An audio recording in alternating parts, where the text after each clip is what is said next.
এই বৃষ্টি বাদলার মরশুমে রাতের বেলা একটু তেলে ভাজা খেতে কিন্তু মন্দ লাগে না। শ্বশুরমশাই আর আমার বরের আবদারে কিন্তু সেটাই হচ্ছে। আর ও বললো ভাজবে, তাই আমি বললাম ঠিক আছে ভাজো, কোনো অসুবিধা নেই। ও ভাজতে শুরু করে দিয়েছে। সেই তেলে ভাজা ভাজতে ভাজতে ও সুন্দর কিন্তু কবিতা জুড়েছে, সেটাই একটু তোমরা নিজে কানে শুনে নাও, আর কেমন হয়েছে কিন্তু অবশ্যই বলো। এই কাঁচা পোড়া বেগুনি, কাঁচা বেসনের একদিকে ফাঁকা বেগুনি, বেগুনি বেগুনি বেগুনি, পারফেক্ট নয় বেগুনি, পটলি পটলি পটলি, পটলি পটলি আইতে কে খাবি পটলি, পটলি পটলি আর কে খাবি পটলি, পটলি পটলি। আচ্ছা, আর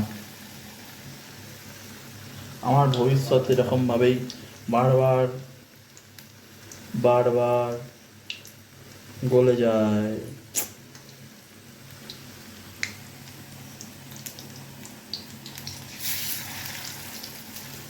আসলে আমি ছাড়তে এতদিন ধরে পারছিলাম না, তো ওই জন্য আমার সব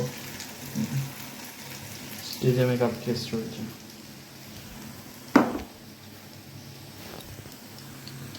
এটা খেয়ে দেখো না, গরম গরম হয়ে যায়। ও আবদার করে বললো খেয়ে দেখো কেমন হয়েছে। খেতে কিন্তু সত্যি খুব সুন্দর হয়েছিল, ওপরটা খুবই ক্রিস্পি হয়েছিল আর ভেতরটা একদম ওয়েল কুকড। আর ও সত্যিই ভালো করে, শেপগুলো হয়তো খুব একটা পারফেক্ট না হলেও খেতে কিন্তু দুর্দান্ত হয়েছিল, দারুণ লাগছিল খেতে। তারপরে রাতের বেলা একটু ভাত আর সঙ্গে তেলে ভাজা, আর মানে দুপুরে মাংস করা ছিল, সেই মাংস দিয়ে একটু খেয়ে নিলাম। আমি একটু অল্প দুটো রুটি নিয়েছিলাম, কারণ ভাতটা খুবই অল্প নিয়েছিলাম। আমি রাতের বেলা ভাতটা খাই না, কিন্তু ও ভালোবাসে খেতে গরমের দিনে। তার উপর বৃষ্টিও হচ্ছে, অল্প ভাত থেকে গেলে সেটা খেয়ে নিতে ভালোই লাগে। আর সব মিলিয়ে বেশ খাওয়া দাওয়াটা জমে গেল। আর কেমন লাগলো আমাদের এই ছোট্ট ভিডিওটা তোমরা কিন্তু কমেন্ট করে অবশ্যই জানাবে, আর অবশ্যই কিন্তু আমাদের এইভাবেই ভালোবাসা দেবে।